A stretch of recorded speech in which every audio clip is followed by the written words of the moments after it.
नमस्कार, जनतंत्र टीवी देख रहा मेरे साथ मैं हूं शंकर दत्त पंत। खबरों की शुरुआत करते हैं। हरियाणा में स्वास्थ्य सेवाओं को अपग्रेड और हाईटेक करने का हरियाणा सरकार ने एक बड़ा फैसला किया है। प्रदेश के स्वास्थ्य मंत्री अनिल विज ने चंडीगढ़ में कहा है कि हमने स्वास्थ्य सेवाओं को आने वाले कल के लिए अपग्रेड करने का फैसला किया है। साथ ही उन्होंने ये भी बताया है कि WHO की गाइडलाइंस के मुताबिक सभी अस्पतालों को अपग्रेड किया जाएगा। इसके साथ ही सरकार प्रदेश में पहली बार अस्पतालों में कैटरिंग सर्विस भी शुरू करने की योजना बना रही है।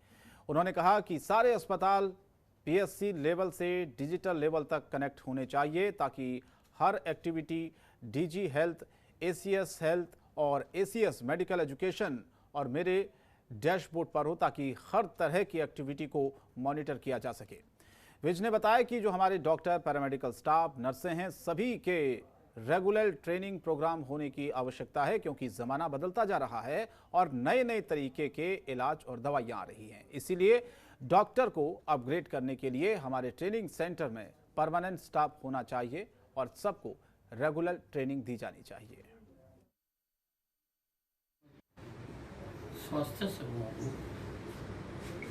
आने वाले कल के लिए WHO की गाइडलाइंस के मुताबिक कितनी पॉपुलेशन पे कितने बेड्स का अस्पताल होना चाहिए, कितने डॉक्टर होने चाहिए, कितनी नर्सेज होनी चाहिए, कितना पैरामेडिकल स्टाफ होना चाहिए, वो प्रोवाइड करने का फैसला। और हरियाणा के कृषि मंत्री JP दलाल ने शुक्रवार को पंचकुला के सेक्टर 21 स्थित एग्रो मॉल का अचानक से निरीक्षण किया। मौके पर संबंधित विभाग के अधिकारी भी मौजूद थे। हरियाणा के कृषि मंत्री JP दलाल ने एग्रो मॉल में पहुंचकर मौजूदा हालातों का जायजा लिया।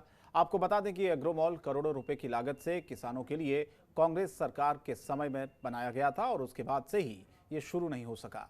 आज उन्होंने अधिकारियों से इसको लेकर सुझाव मांगे। अधिकारियों को कहा गया कि या तो इसे दोबारा से आबाद किया जाएगा या किराए पर दिया जाए, नहीं तो बेच दिया जाए। उन्होंने अधिकारियों से कहा है कि जो भी सही समाधान हो उसकी समीक्षा कर उन्हें रिपोर्ट दें और इसको लेकर पॉलिसी भी बनाएं।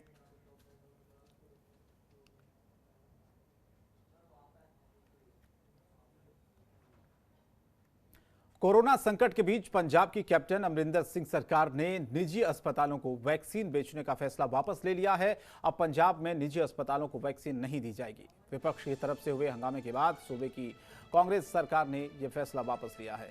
पंजाब के स्वास्थ्य मंत्री ने कहा है कि जो वैक्सीन अब तक प्राइवेट अस्पतालों को दी गई है, उसका खर्चा काटने के बाद जो अतिरिक्त अमाउंट लिया गया उसे भी वापस लौटाया जाएगा।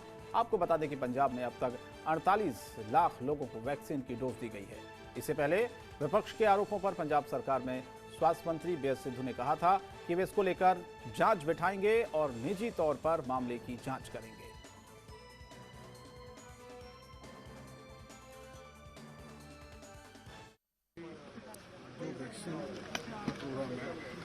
वो मेरा डिपार्टमेंट उसके साथ कंसर्न है, वो और विकास का जो RCS है उनके कंट्रोल में वही नोडल अफसर है। ठीक है, हमारे पास जितनी भी वैक्सीन है, हमारा काम है टेस्टिंग करना और ट्रीट करना और वैक्सीन लगाना। जितनी मेरे पास आती है, मेरे हॉस्पिटल हर एक में टोटली फ्री लगती है, फ्री कैंप में कोई प्रॉब्लम नहीं।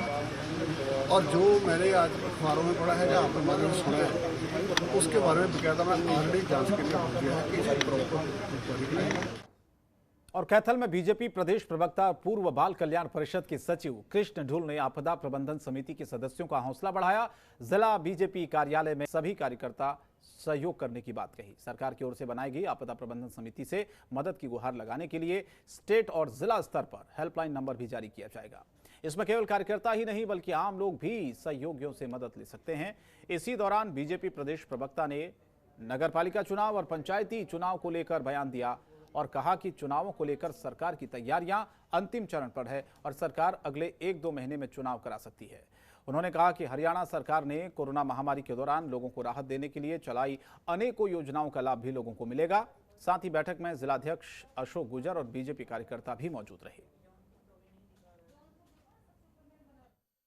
पंचायतों के लिए वार्डबंदी के लिए सरकार की तैयारियां, नोटिफिकेशन के लिए तैयारियां हो चुकी हैं। उनके ऑब्जेक्शंस और नई वार्डबंदी की तैयारियां जो है सरकार हर जिले में, हर नगर पालिकाओं में, जो भंग नगर पालिकाएँ की गई है उनमें भी, और जो पंचायत के चुनाव होने हैं उनमें भी ऑलमोस्ट तैयारियां अंतिम चरणों पर हैं। और मुझे लगता है कि सरकार अगले 1-2 महीने के अंदर अंदर जो चुनाव जल्दी करवा देगी। और चंडीगढ़ के इंडियन नेशनल लोकदल के प्रधान महासचिव अभय सिंह चौटाला ने टोहाना से जननायक जनता पार्टी के विधायक देवेंद्र बबली पर लोगों की भावनाएं भड़काने का मामला दर्ज करवाने की मांग की है। साथ ही उन्होंने कहा है कि टोहाना में विधायक बबली का विरोध करने आए किसानों से उनकी नाराजगी पूछने के बजाय उन्हें गाली गलौज करके भड़काने का काम किया है। इससे टोहाना में हालात बेकाबू हो सकते हैं, जिससे बबली अपने शब्दों को वापस लें और माफी मांगे।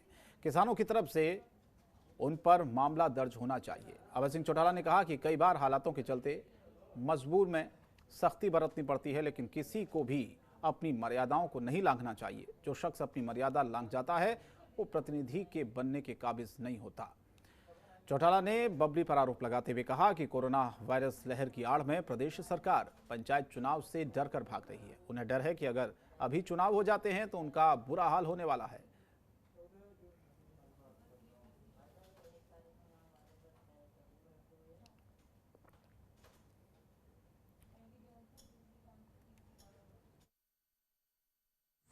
आज कोई कानून व्यवस्था नहीं है।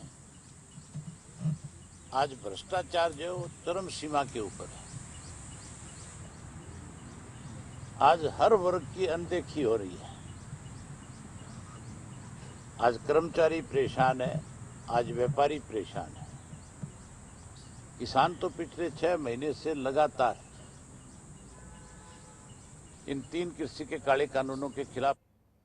और यमुनानगर में वैक्सीनेशन को लेकर रफ्तार बेहद धीमी है। इस मामले को लेकर यमुनानगर में कांग्रेस ने जिला प्रशासन के माध्यम से राष्ट्रपति के नाम एक ज्ञापन सौंपा।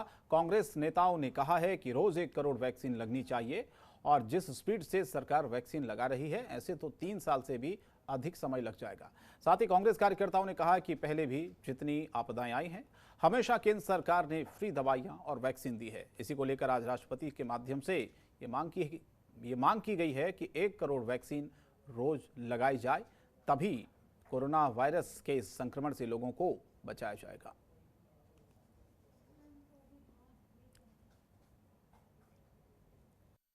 सब कांग्रेसजन, जिला यमुनानगर के सभी कांग्रेसजन, हमारी राष्ट्रीय अध्यक्षा श्रीमती सोनिया गांधी जी, हमारे नेता राहुल गांधी जी व प्रदेशाध्यक्ष कुमारी शैलजा जी के दिशा निर्देश अनुसार महामहिम राष्ट्रपति जी के नाम डीसी साहब के माध्यम से ज्ञापन सौंपा है कि 1 करोड़ लगभग वैक्सीन डेली हिंदुस्तान में लगाई जाए, तब भी 3 महीने लगेंगे। और ये सरकार इस बात को समझ नहीं रही। जिस स्पीड से सरकार चल रही है 3 साल वैक्सीनेशन नहीं कर पाएंगे ये।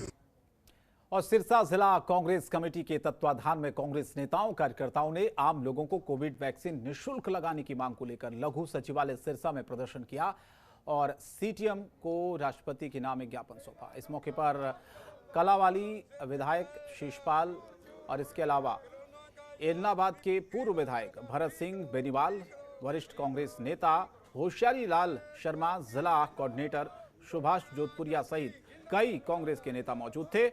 इस मौके पर सभी कांग्रेसी नेताओं ने केंद्र और हरियाणा सरकार के खिलाफ जमकर नारेबाजी की। कांग्रेसी नेताओं ने एक ही स्वर में केंद्र और प्रदेश सरकार को कोरोना से बचाव के लिए की गई व्यवस्था को फेल बताया है। और हम सरकार से मांग करते हैं, नरेंद्र मोदी से मांग करते हैं कि उनको एक पूर्ण बहुमत मिला। देश की जनता ने उन पे विश्वास किया, परंतु जिस प्रकार से उनकी जो नीति है वैक्सीनेशन में, वह दोहरी नीति है। हर स्टेट के लिए अलग अलग रेट निर्धारित किए जा रहे हैं। कहीं पे इलाज का कितना रुपया प्राइवेट हॉस्पिटलों में, सरकारी में, हर तरीके से फेलियर है। तो हम इस आज के ज्ञापन के माध्यम से सरकार से यही मांग करते हैं कि वैक्सीनेशन फ्री करें। कोरोना का इलाज चाहे गरीब हो चाहे अमीर हो, उसको प्राथमिकता से पूरे देश में फ्री किया जाए।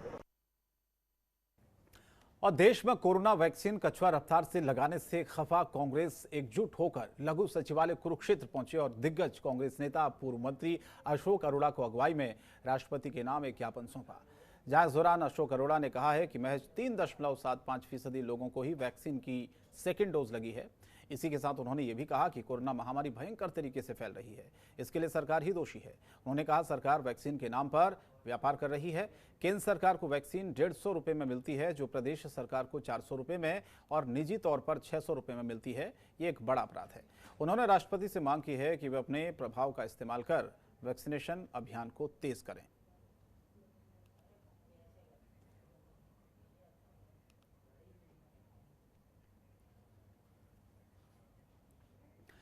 कोरोना की दूसरी वेव में बहुत से लोगों ने अपने परिवार के लोगों को खोया। दूसरी वेव का प्रभाव इतना था कि लगातार मौत का जो आंकड़ा है वो बढ़ता ही जा रहा था और तीसरी वेव के आने के संकेत भी सामने आ रहे हैं। ऐसे में करनाल स्वास्थ्य विभाग लगातार कोशिशें कर रहा है कि पहले से तैयार रहा जाए। करनाल में 2 हॉस्पिटल हैं, एक कल्पना चावला मेडिकल हॉस्पिटल तो दूसरा सरकारी हॉस्पिटल। दोनों में स्वास्थ्य विभाग की तरफ से कोरोना की तीसरी वेव से निपटने के लिए काम शुरू किया गया है। करनाल के सरकारी हॉस्पिटल में पहले से जो बच्चे बीमार हैं उनके लिए एक वार्ड है जिसमें 22 बच्चों को एक साथ एडमिट किया जा सकता है, लेकिन तीसरी वेव के खतरे को देखते हुए एक और वार्ड बनाया गया है। वहीं बच्चों के लिए मेडिकल स्टाफ से लेकर डॉक्टर्स की संख्या भी बढ़ाई जाएगी ताकि आसानी से तीसरी वेव से निपटा जा सके। ऐसे में परेशानी का सामना न करना पड़े जो दूसरी वेव में देखने को मिला था, तो तीसरी वेव आने से पहले ही तैयारियां पूरी कर ली जाएं, ये बहुत जरूरी है।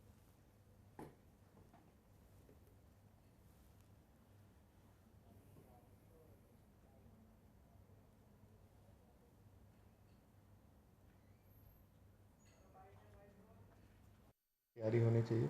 तो उन्होंने डिपेंडिंग जो लोग वैक्सीनेटेड नहीं हैं, अगर थर्ड वेव आती है तो वो लोग ज़्यादा इफ़ेक्टेड हो सकते हैं। तो इनमें जो हमारी मेन पॉपुलेशन है वो बच्चे हैं, तो उनके हिसाब से फिर हम लोगों ने जो हेड ऑफ़ द डिपार्टमेंट हैं पीडियाट्रिक से, उनसे रिक्वायरमेंट मांगी थी कि हमारे पास थर्ड वेव के लिए तैयारी होनी चाहिए। तो उन्होंने डिपेंडिंग अपॉन दैट हमारे पास रिक्वायरमेंट भेजी है। जो एक्सपेक्टेड है थर्ड वेव, उसके लिए हम सिविल अस्पताल करनाल में अभी से तैयारी कर रहे हैं। हमारे यहाँ सिविल अस्पताल में 3 पीडियाट्रिशियंस हैं और 3 जनरल डॉक्टर्स हैं जो कि बच्चों के विभाग में देख रेख कर रहे हैं। हमारे यहाँ पहले से ही 16 बेड का SNCU है। तो प्रिजम्पशंस अभी लगाए जा रहे हैं कि थर्ड वेव आ सकती है। पहले तो मैं ये कहना चाहूँगा करता है कि हम कितने ज़्यादा उसके लिए सजग रहते हैं। अगर हम प्रॉपर कोविड प्रोटोकॉल्स को मेंटेन करेंगे और जहाँ तक मास्किंग है, सोशल डिस्टेंसिंग है और जल्द से जल्द अपनी वैक्सीन जहाँ भी अवेलेबल होती है हम वैक्सीनेशन करवाएंगे, तो हम थर्ड वेव को कहीं ना कहीं से टाल सकते हैं। खबरों के निष्पक्ष विश्लेषण के लिए सब्सक्राइब करें Jantantra TV and press the bell icon. Never miss any update.